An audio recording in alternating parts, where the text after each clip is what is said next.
R.F.I.D.Chip has been approved by the FDA as a Class 2 medical device in order to identify high-risk patients in an emergency situation.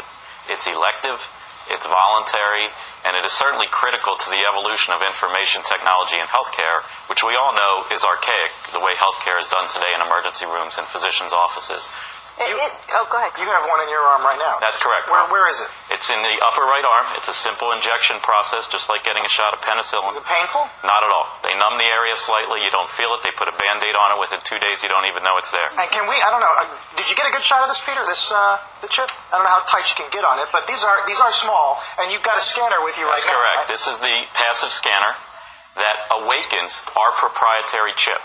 It is not an active RFID tag that they have in retail environments where the technology is used for the benefit of the retailer.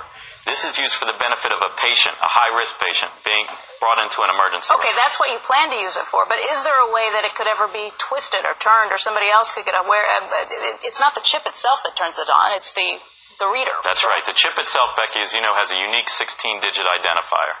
Even if I have one of these readers, even if I'm a bad guy that has one of these readers, and I scan your arm, all I'm going to get is a 16-digit identification number. The relevant information is stored on a database.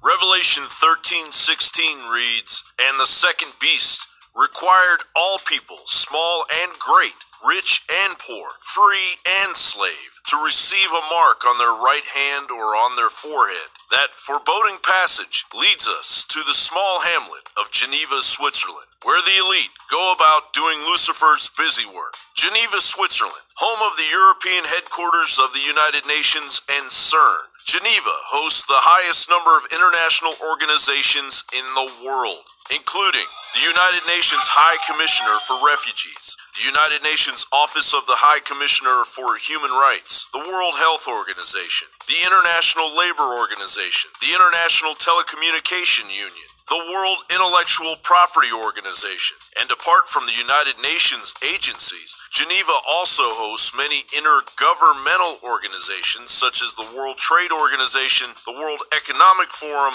the International Organization for Migration, and the International Committee of the Red Cross. It is here in Geneva, Switzerland, where all of your personal data will be stored as you and your loved ones are chipped like animals, tracking your every movement, only to hit you with carbon taxation 24/7 under the incoming Agenda 2030 that is creeping its way into your community.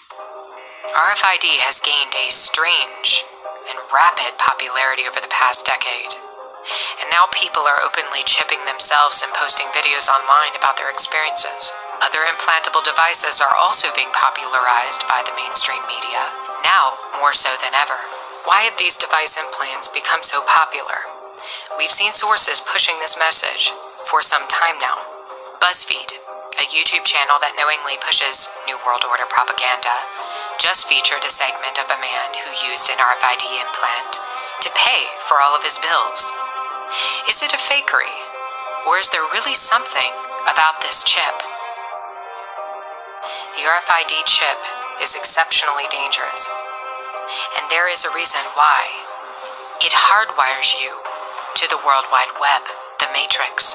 R.F.I.D. chips and other implants can interact with your body and collect data, and upload this data to the www that was birthed at CERN in 1989. The fact is that programmed microchips are so advanced in 2016, they can collect massive quantities of information on just about every aspect of your body, including tracking disease progression, tracking blood glucose levels, tracking hormones, etc. Early on, RFID implants were marketed to high-risk populations, such as the elderly, people with dementia, people with diabetes or epilepsy.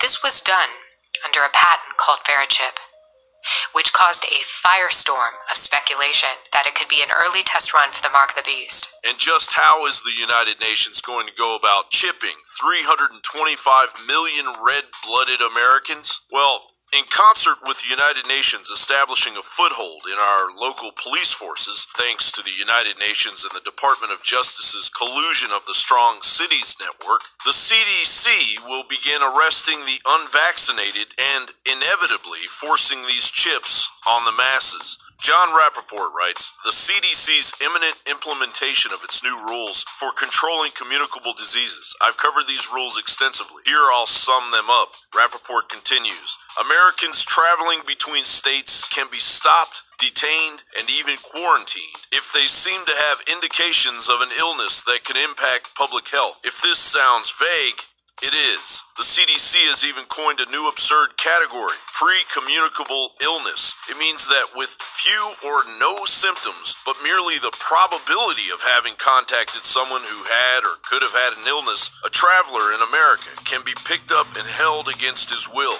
The CDC asserts it has police powers to do this. 10,000 people have already been chipped, and the number is growing. The elites have already chipped millions of people while they have slept, when they were put under, during surgical procedures and received medical device implants.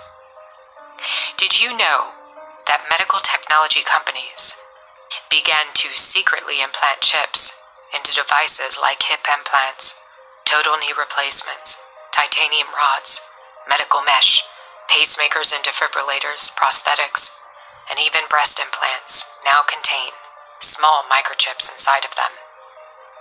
There are millions of people on Earth who walk around with these implants. The conspiracy to place microchips into people began back in the first decade of this century. The problem is that everybody was focused on R.F.I.D.Chip. What they didn't realize is that chipping began before R.F.I.D.Chip was mass marketed, roughly around the years 2007 through 2008, the year of Obama's election. Millions of microchips are sitting inside of people's bodies as a part of a medical device. Change happens.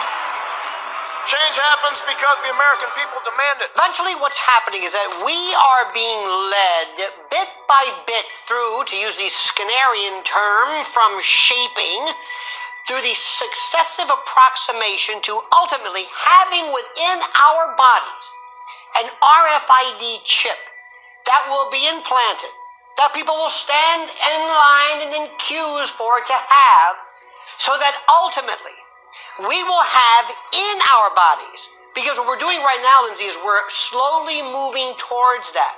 We went from the desktop to the laptop to the phone to the watch, and now we're having little tattoos, little biometrics, all of them leading to the ultimate goal, and that is an RFID, a radio frequency identification or similar chip, to be placed subcutaneously. And that chip, Lindsay, will have everything about you there is. Your bank account, your GPS location, and you will do it. You will get one. Because after all, it will also have the siren call of medical information. Then one day, God forbid, not you, one day when people are found guilty of, let's say, crimes, they're not going to be put into the Hoosgow, the pokey. No, their chip is going to be turned off and poof. All right, this next story may sound like something out of, a Hollywood thriller. A Saudi inventor has created a killer microchip. It's designed to track terrorists and criminals and, you can think of somebody. Not only does it include a GPS device, it also has a lethal dose of cyanide, which can be activated at any time. You get my point? This is pretty macabre, pretty sinister and nefarious. How exactly would this work? Well, there's a category of technology that involves GPS tracking systems being shrunk down to the size where you could actually implant it surgically. And we've seen a number of applications for this. This is without question the most sinister version of it that I've certainly heard of. And the notion of tracking criminals is not new, but the notion of killing them remotely, I think, is a whole new thing. They don't exist anymore. That's where all of this is going. There will be a time when humanity will be forced to take a mark, and that mark will be on the right hand or the forehead. And people who do not take that mark, of course, will not be able to buy or sell. The scripture she's referring to is Revelation chapter 13, verses 16 through 18. Some people say RFID will be the mark of the beast because it can be a mark in your hand that you can transmit. If it isn't, and it may well not be, there may well be something that comes next beyond that to become, to fulfill that biblical prophecy.